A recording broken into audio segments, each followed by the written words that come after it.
आपल्या त्या मुलाला जी मुलगी झालेली आहे सुद्धा त्याला मुलगा व्हावा किंवा त्याचं रूपांतर मुलात व्हावं म्हणून तपश्चर्याला सुरुवात केली आणि जप चालू केला.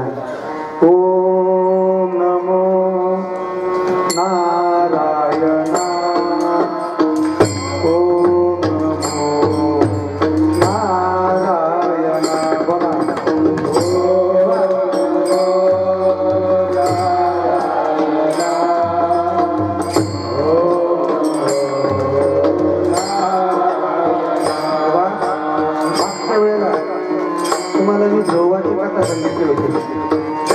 सांगितली होती भागवतामध्ये. ध्रुवाला आढळपद मिळालं होतं. प्रल्हादा करता भगवान खांबात प्रकट झाले होते. का बरं माहिती का? नीट ऐका. त्या ध्रुवानं त्या प्रल्हादानं हाच मंत्र जपला होता. या मंत्राचा इतका मोठा असर आहे, इतका पवित्र मंत्र आहे हा, आपल्या जीवनातले आतापर्यंतचे सगळे दोष फक्त एकाच मिनिटात जाते. शुद्ध अंतःकरणानं एक चित्त होऊन आमच्यावर टाळी वाजून हा मंत्राचा जप करा. इकडे इकडे तुम्ही बघू नका. सगळं मन एका ठिकाणी आणा आणि म्हणा ओम नमो नारायणा. ओम नमो नारायणा.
म्हटलं असं असं करायचे.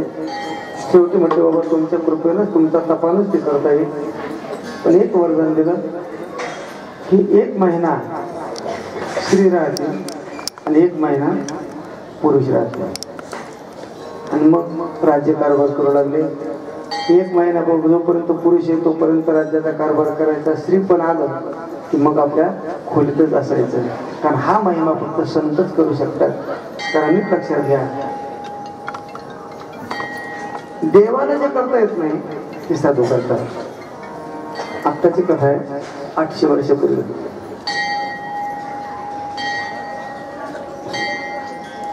जयदेव नावाचा राजा होता.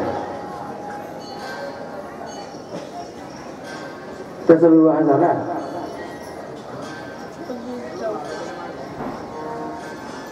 आणि त्याला मुली होऊ लागल्या. 1 2 3 4 5 6 7 मुली झाल्या.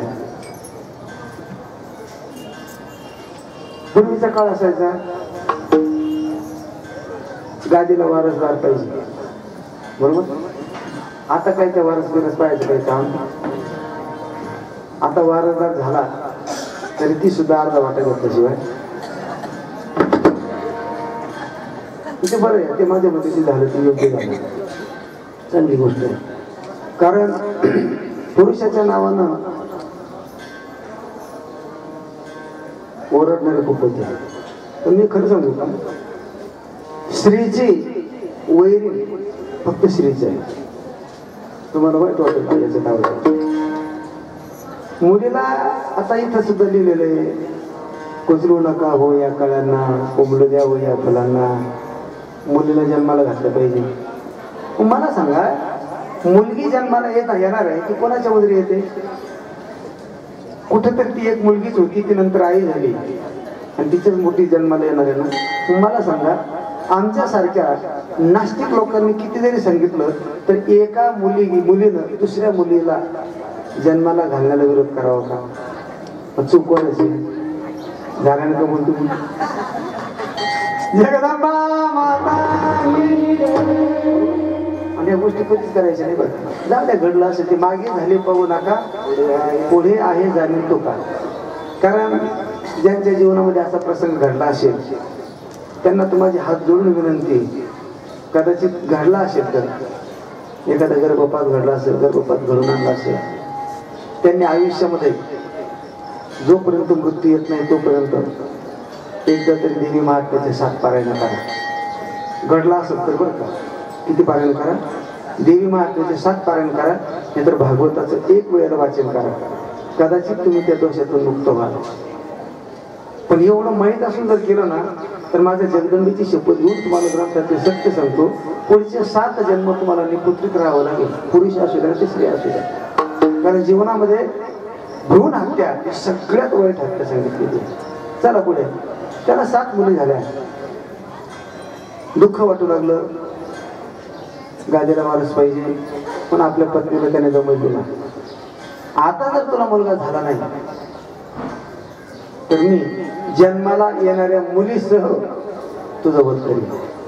आता दादा, त्या स्त्रीचा काय दोष हो? मुलगी जन्माला येणार किंवा मुलगा जन्माला, काय त्या स्त्रीचा काय दोष आहे? स्त्री जेवढी जबाबदार आहेत ना, विज्ञान सांगतं तेवढंच पुरुष जबाबदार आहे. बरोबर. आता तेव्हा चिंतन मी तुमच्यापर्यंत विज्ञानाचं सांगत नाही. कर्मधर्म संयोगाने ती रात्रंदिवस आईची प्रार्थना करू लागली त्या जगदंबेची. त्या जगदंबेला दररोज प्रार्थना करायची, आई काही कर, पण एवढ्या वेळेला मला मुलगा जन्माला घाल. पण दादा, तुका म्हणे कर्मरेखा करा ना चुके, चुकल का? कर्मरेखा चुकतो का? तिला नाही चुकला, जी मंदिरात आहे तिला नाही चुकला, तिला सुद्धा मान तोडून फेकावी लागली परशुरामांना.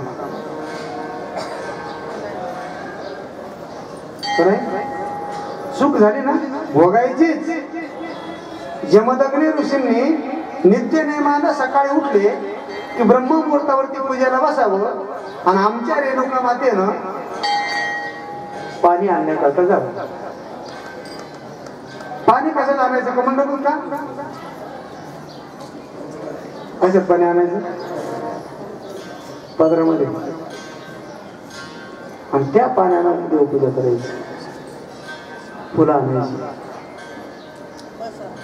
एक वेळेला सहज पाणी आणण्याकरता गेलाय आणि असा चंद्राचा प्रकाश पडलेला आहे. पाणी असं स्थिर होतं बरं का, आणि सुंदर नितळ पाण्यामध्ये 2 पाट आलेले तिथं. मासा आणि मासोळी यांची क्रीडा चालू होती. आणि दुसरा पाठ असा आलेला आहे विठ्ठल बाबा की त्या वेळेला त्या ब्रह्ममुहूर्तावरती अप्सरा आणि गंधर्व तिथं पाण्यामध्ये स्नान करण्याकरता आले आणि ते एकमेकांशी अशी क्रीडा करत होते. सहज तिच्या मनात आलं, असं बघितलं, फक्त किती डोळ्याची पापणी हालेपर्यंत तिथं थांबली आणि तेवढं बघितलं. आणि ते बघितलं, मनात आलं, इथं जर जमदग्नी असते तर आपण सुद्धा यांच्यासारखं क्रीडा केली. काय उशीर झाला बाबाला तिथं कळलं. आणि एकाच मिनिटात मुलाला सांगितलं, भार्गवा काप मार. भार्गव म्हणजे परशुराम, परशुरामाचं नाव भार्गव. घेतला परशु, मान धडा वेगळी केली रेणुकीची, बरोबर. माहूरला जाऊन बघा फक्त मानेचं दर्शन. तसं खरं बघितलं तर तिथं इथून खालचा भाग, पण तो आता दर्शनाला तुमच्या आमच्या करता तिथं फक्त मान दाखवली, ती खरी आहे चांदवडला. रेणुका माता. चुकलं का होते? चुकलं. पुन्हा एक कथा सांगतो तुमच्यापर्यंत. जीवनामध्ये चूक घडली की त्याचं प्रायश्चित्त भोगावंच लागतं. आता मी कुठपर्यंत सांगतो की तुमच्या ध्यानात आली पाहिजे, म्हणजे तर तुम्हाला 7 दिवस कथा ऐकल्याचं काहीतरी श्रेय प्राप्त. थोडं 10-15 मिनिटं घेऊन राहिलं तुला. मी आता उद्या ना 5-50 तुळशी घेऊन येतो, असं कडा बरं आनंद वाटतो. माहिती घेतलं पाहिजे, बरोबर. सेवा आहे, तुळशीची सेवा केली पाहिजे ती. गोपाल कृष्ण भगवान. आज तुमच्यापर्यंत 2-3-4 कथा थोड्याशा महत्वाच्या मांडायच्या. प्रारब्ध कोणाला चुकत नाही. आता तिला 7 मुली झाल्या होत्या. 8व्या मुलगा करता ती रेणुका मातेची आराधना करत होती. रेणुका मातेने साक्षात्कार दिला आणि सांगितलं, बाई ज्या वेळेला तू जन्माला येतेच ना त्यावेळेला इथं सगळं घेऊन येते. त्याच्यात आम्हाला सुद्धा बदल करता येईल. तो का म्हणे, कर्मरेखा कदाना सुखे ब्रह्मदुखा. मला चुकलं नाही ग, माझ्या जीवनात मी चूक केली तर मला सुद्धा भोगावी लागली. माझे 51 तुकडे झाले. किती काय झाले? माझी ती जगदंबा होती, माझे 51 तुकडे झाले. मला चुकलं नाही. आणि असं सांगत असताना जन्मेजन हात जोडले, म्हटले बाबा जगदंबेला सुद्धा कसं प्रारब्ध भोगावं लागलं. इथे एक कथा आलेली आहे. मनु महाराज आणि शत्रुपा यांच्या तुमच्यापर्यंत काल 3 कन्या सांगितल्या होत्या. देव होते, आकुती आणि प्रकृती, बरोबर. देव होती कर्दमुनीला गेली, कपिल भगवान जन्माला आले. त्यांनी जगाला सगळं सांख्य ज्ञान सांगितलं, सांख्य योग. जी प्रसूती होती ती दक्षाला दिली. दक्षाला त्या प्रसूतीपासून 16 मुली झाल्या. किती? 16. त्या टायमाला होतात काही काही ना 1000 मुली झालेल्या. इथे पुढे तो भाग येईल तुमच्यापर्यंत, कारण ते फक्त ऐकूनच घ्यायचे, जास्त डोक्यात ठेवायचं. फक्त ऐकायचं. रावणाला किती बायका होत्या? आपण फक्त डोक्यात ठेवायचं, हिने करे बाबा. किती होत्या? 80,000, बरोबर. लोक फुटून जाईल त्याच्यात. आता ते मला असं काय होतं, याचं कारण असं होतं, ज्या वेळेला रावणाला 80,000 बायका होत्या त्यावेळेला रावणाला 14 चौकड्या आवश्यक होत्या. किती? 14 चौकड्या, कळतं ना. आता याच्यामध्ये बऱ्याचशा सुशिक्षित महिला त्यात सांगून जातो. आता ऐका, 4,32,000 बरं का. किती? 4,32,000 कलियुगाचं आयुष्य. 8,64,000 द्वापार युगाचा आयुष्य. करा आता 4,32,000 अधिक 8,64,000 झाली का? मोबाईल मध्ये करून पहा नंतर, बरोबर. 4,32,000 8,64,000 हे झालं द्वापार युगाचं. 12,96,000 हे झालं त्रेतायुगाचं. आणि 17,72,000 हे झालं कृतयुगाचं. एवढे वर्ष म्हणजे 1 चौकडी. आणि अशा 14 चौकड्या एवढा दिवस रावण जगत होता. मग आता त्याला 80,000 लय झाल्या, बरोबर. 80,000 बायका, त्याला 1,00,000 नातून 1.25 लाख पंतू होती, बरोबर. ते बरं झालं रावणानं त्या टायमाला विचार मारलं नाही तर मला नाही वाटत रोज भेटला असता आपल्याला. रेशन म्हणजे नंबर नसता लागला आपला. मुद्दा असा आहे, त्याला 13 कन्या, त्याला 13 मुली झाल्या दक्षाला. आणि त्या दक्षाचं चिंतन ऐकत असताना सुतजीनं शौनकीला प्रश्न विचारला, महाराज दक्षाची सगळ्यात आवडती मुलगी कोणती? तिचं नाव आहे सती. नीट लक्षात घ्या. आणि ती सती कोणाला द्यावं म्हणून असा प्रश्न आहे. जी स्वाहा होती ती अग्नीला देऊन टाकली. दक्षिणा नावाची होती ती यज्ञाला देऊन टाकली. तुम्ही यज्ञ केला म्हणजे दक्षिणा आली. होम पेटावला की होमामध्ये काही टाकलं जातं, आहुती टाकली जाते का नाही? मग आहुती टाकत असताना काय म्हणतात? स्वाहा. स्वाहा ही तीच मुलगी बरं का त्या अग्नीला दिलेली ती स्वाहा. मग आता ही जी सती आहे ही कोणाला द्यायची? मग सगळ्यांनी ठरवलं या जगामध्ये एकच हिला शोभणार आहे. हिला शोभणार एकच आहे, चांगला सुंदर नवरदेव. आणि ही फक्त त्यालाच दिलेली बरी. हे काय दुसरीकडे चालणार? मग असा देखणा नवरदेव कोणता? त्याचं वर्णन केलं. तुम्हाला सांगू कृष्ण रुक्मिणी स्वयंवराच्या टायमाला आहे ना,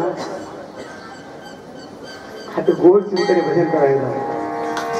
माधवा मुकुंदा हरे रामा गोविंदा, माधवा मुकुंदा हरे रामा गोविंदा, माधवा मुकुंदा हरे रामा गोविंदा, माधवा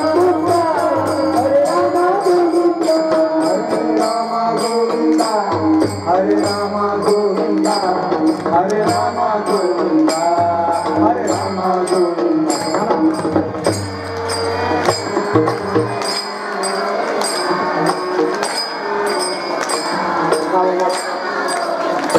हरे रामा गोविंदा, हरे रामा गोविंदा, हरे रामा गोविंदा, हरे रामा गोविंदा.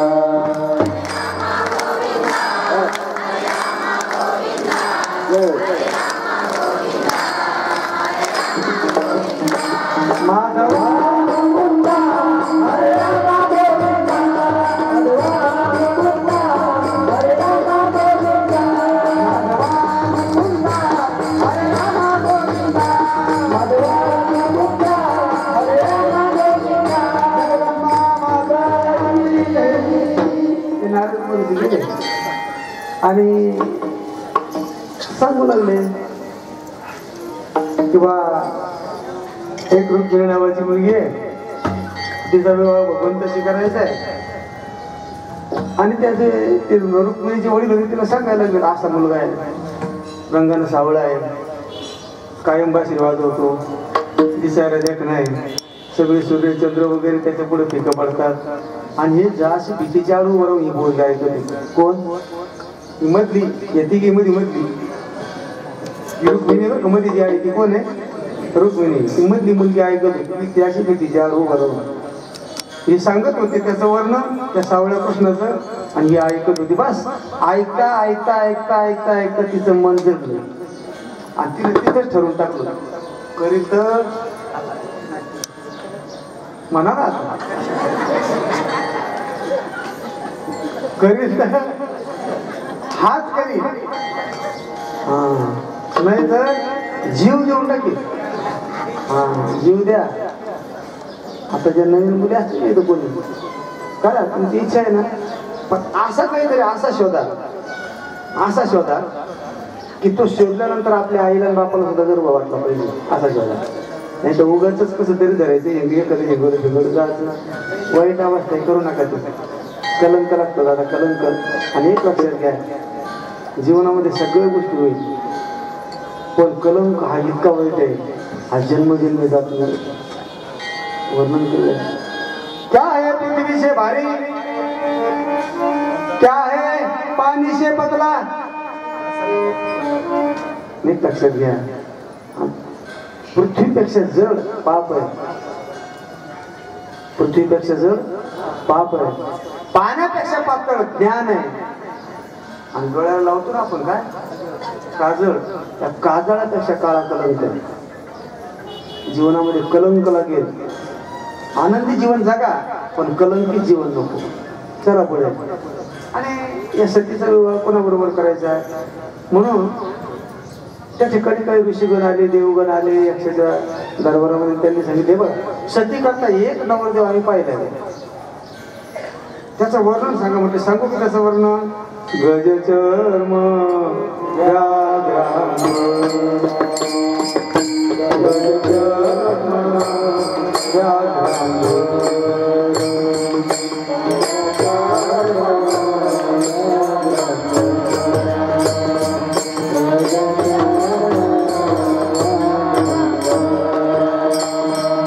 कंठी शोभे वासुदेहार, कंठी शोभे वासुदेहार, गजचर्म व्याघ्रांग,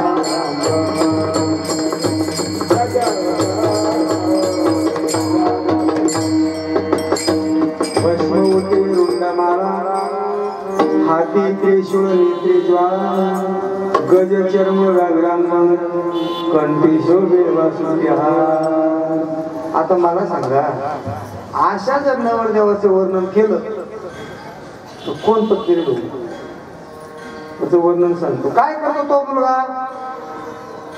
मोठ्या चांगला जाड उंचा पुरा आहे, दिसायला आगड मुंबई, त्याचं वर्णन बरं का मुलाचं.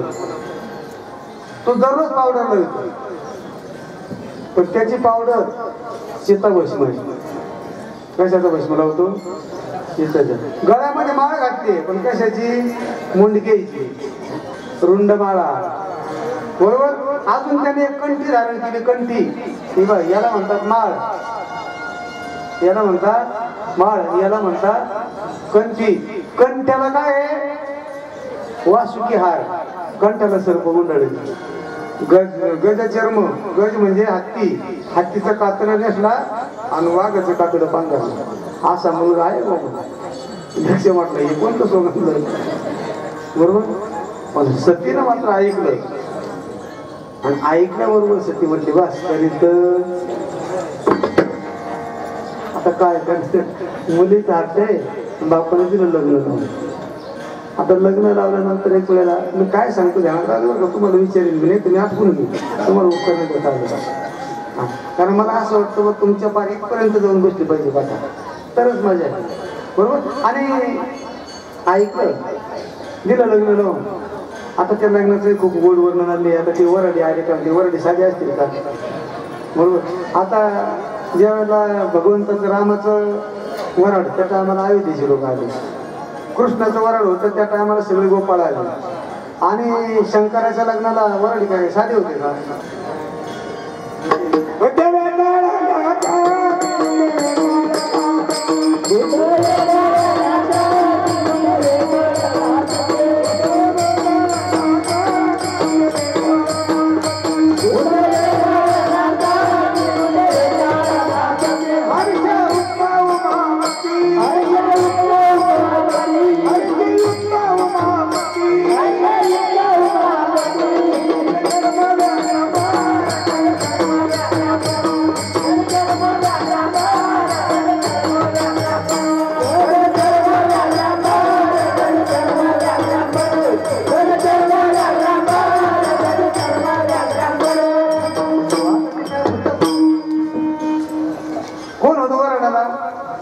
भूतवरती भूत कसे होते माहिती का?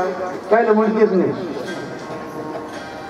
काही ना मुंडकेच नाही, काही नुसते धडच हालत होते, काही ना हातच नाही, काही ना धडच नाही, नुसते मुंडकेच होते. तुम्हाला माहिती काय भूत पाहिले तुम्ही? आता सांगतो ना मग मी तुम्हाला. ज्याचं मुख भजन करत नसल ते भूतच आहे.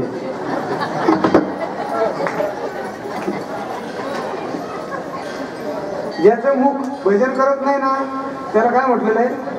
भूत. ज्याचे पाय देवीच्या मंदिराकडं वारीकडे जात नसतील ते बिन पायाचं. ज्याचे हात देवाच्या नावाची टाळी वाजत नसेल, दान धर्म करत नसेल, ती बिन हाताचं. कळलं तुम्हाला? हेच भूत बोलतो तर नाचत होते. शंकराजवळ हेच भूत राहत, बरोबर. ध्यानात घ्या. आमचे बाबा नेहमी सांगायचे होते, भूताला पाय, भूताचे पाय कसे राहतात मावशी? नाही, तुम्हाला ज्याने पाहिलं असं त्याने सांगा. हा म्हणजे तुम्ही पाहिले ना, काय कोण सांगा त्या? पाहिले तुम्ही? कुठं पाहिलं होतं तुम्ही?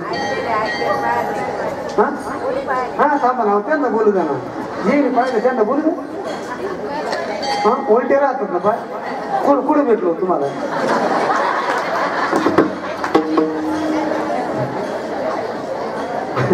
जर भेटलं तर काय होईल ऐका आता तुम्हाला भेटलं नाही असं वाटतं का ऐका मग मला भेटलं मी सांगतो तुम्हाला भूताचे पाय उलटे राहतात कसे राहतात सांगू का इकडं कीर्तन कथा चालू झाली ते भूत म्हणताय असं मागं पडत मंडपपर्यंत येतं मागं पडत त्याचे पाय कसे झाले मग जे कथा कीर्तना बघितलं आणि जे उलट फिरतं त्याला म्हणायचं भूत त्याचे पाय कसे झाले अरे मग ते भूत नाही हेच भूत आहे आता त्यांची संख्या जास्त वाढते दादा बरोबर चला अशी भूते वेतान असं ती हर्षयुक्त उमापती चला असं तो वर्णाचा तो खूप आनंद झाला लग्न सोहळा पार पडला आणि एक दिवस दक्षानं यज्ञ करायचं ठरवलं असं सगळ्यांना बोलवलं पार्टी द्यायची सगळ्यांना आमंत्रण दिलं सगळे आले जावायला मान दिला तेव्हापासून जावायचा मान चालू आहे गांड्याचा महिना तसं चालेल बरोबर आणि आले ते शंकर ते बसले सगळे बसलेले आहेत आणि थोड्या वेळानं सगळे पाहुणे येऊन बसले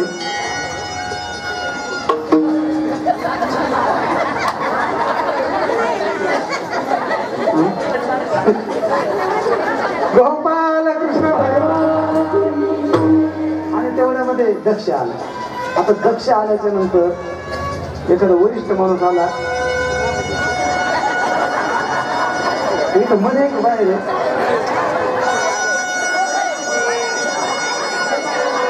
अरे तुम्ही लहान आहे का मला वाटतं लहान बोलायचं पाहिजे एवढे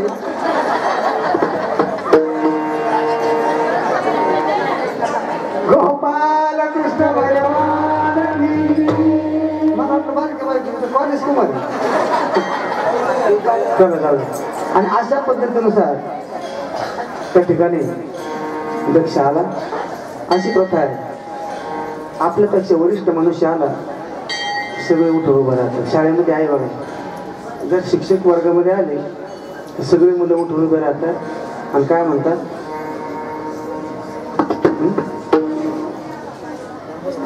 एक साथ नमस्ते 1 2 3 पूर्वीची मध्यती आता गुड मॉर्निंग सर जाऊ दे ते काय असेल तो असं ते आणि दक्ष आले आणि आल्यानंतर सगळे उभे राहिले दक्षाच्या यज्ञामध्ये तिथे यक्ष होते किन्नर होते देव होते सगळेच होते सगळे उभे राहिले फक्त 2च माणसं उभे राहिले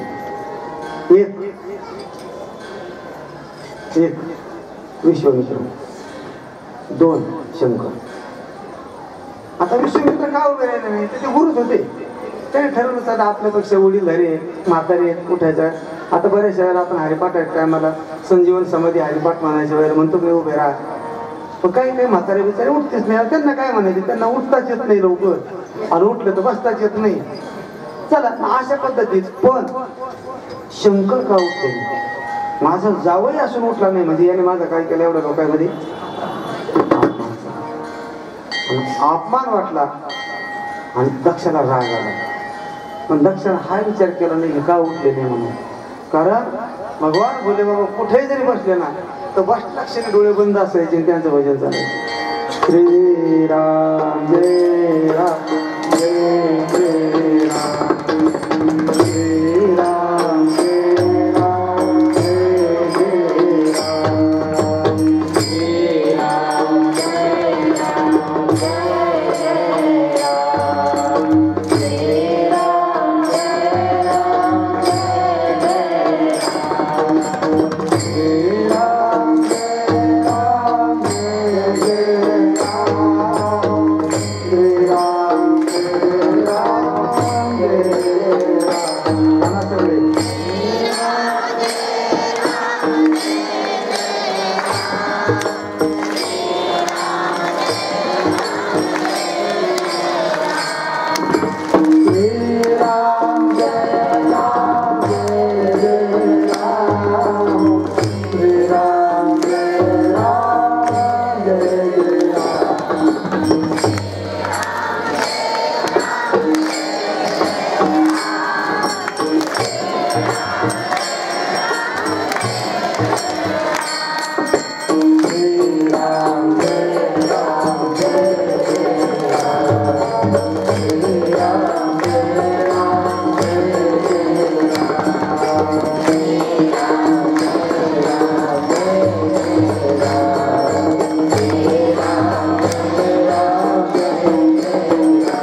नको नको ते बोललं हो जावायला नको नको ते बोललं आणि त्या टायमात जाऊन शांत होतं ऐकून घेतलं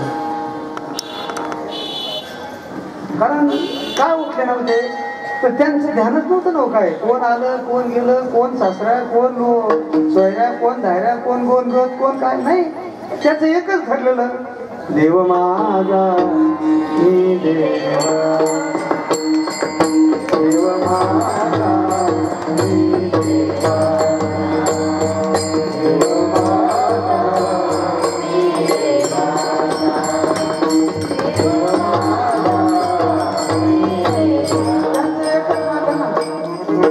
माझा प्रभूच माझा देव आहे माझा रामच माझा देव आहे बसले की देवाचं भजन आणि दक्षाला रागाला अपमान करून त्याला हाकलून दिलं निघून गेले भोले बाबाला काही नाही सुख नाही आणि दुःख नाही आणि जीवन असंच असं राहतं कोणी निंदा करू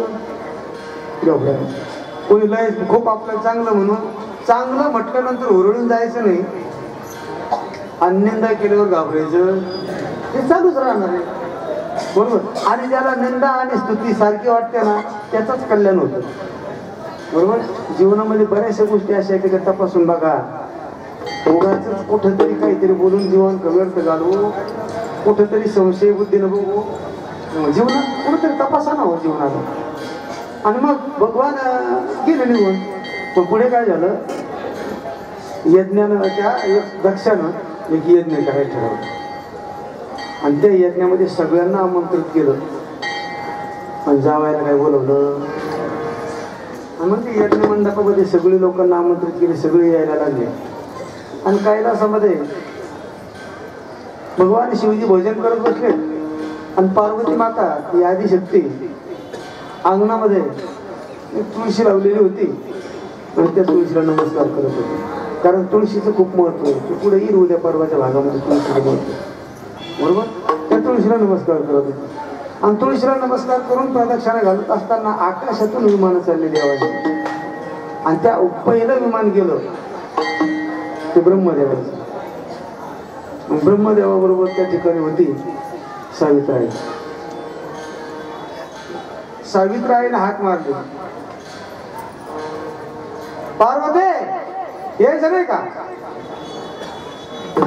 गंमतच अशी राहते गल्लीनं चाललं ते गप जातेच नाही आता ते घरामध्ये खोल्या निघाले म्हणून बरं झालं नाही तर सकाळी सकाळी चालता चालते का ते कळलं ना तुम्हाला आणि आता आता आपण सुधारलो ना आता आपण किती सुधारलो खूप सुधारलो आपण आता प्रत्येकाच्या घरामध्ये शौचालय झाले आता बाहेर घालायली नाही पूर्वी काय व्हायचं माहिती चोरदार बाबा घरी खायचं घरातलं खायचं आणि बाहेर टाकायला जायचं आता बाहेरून खायचं